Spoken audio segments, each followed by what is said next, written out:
Let's begin our study of optimizing behavior with a real-life decision problem that was originally envisioned by the behavioral economist Richard Thaler from the University of Chicago. This is an example or a situation that you may very well encounter in your daily life. So consider the first version of the problem.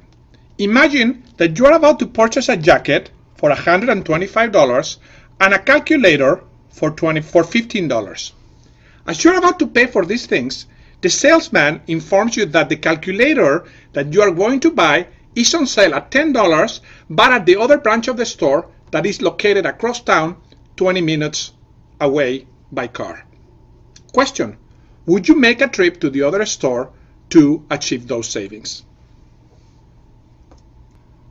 Now consider a second version of the problem that is closely related but different, so pay attention. In this scenario, you are about to purchase the same jacket for $125 and the same calculator for $15. But in this case, the salesperson informs you that it is the jacket that you wish to buy that is on sale for $120 at the other branch of the store, which is again located 20 minutes away by car. Question: would you make the trip in this case?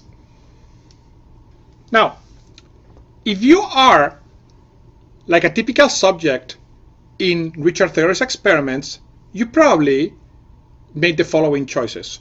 When the discount was in the $15 calculator, you chose to drive across town.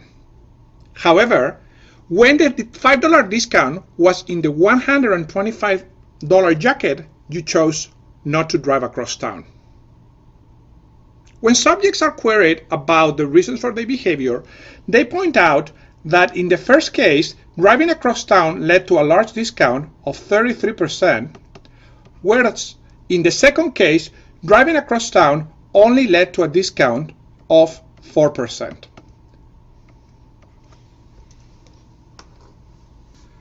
The problem with these experimental results, and perhaps with your own behavior, is that it's not compatible with basic economic optimality.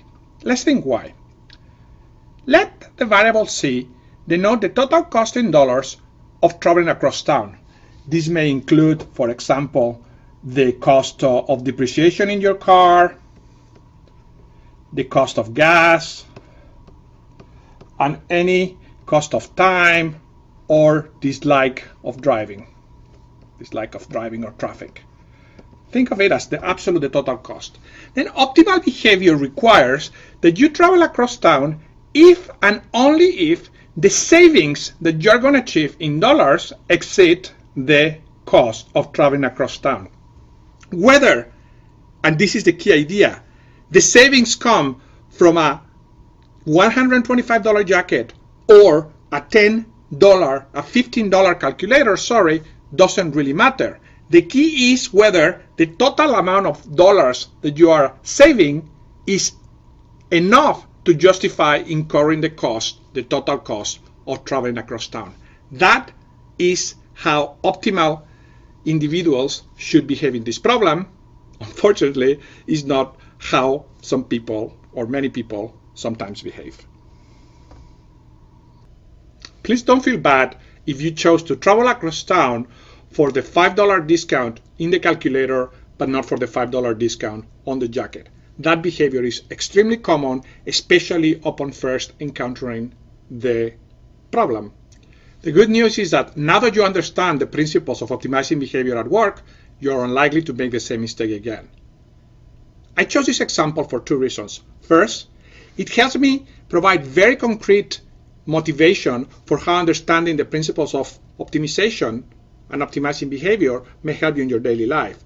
But more importantly, it also motivates the rest of the unit by showing you that the principles of optimization behavior are not always obvious and that it requires some thinking to understand what optimal behavior looks like.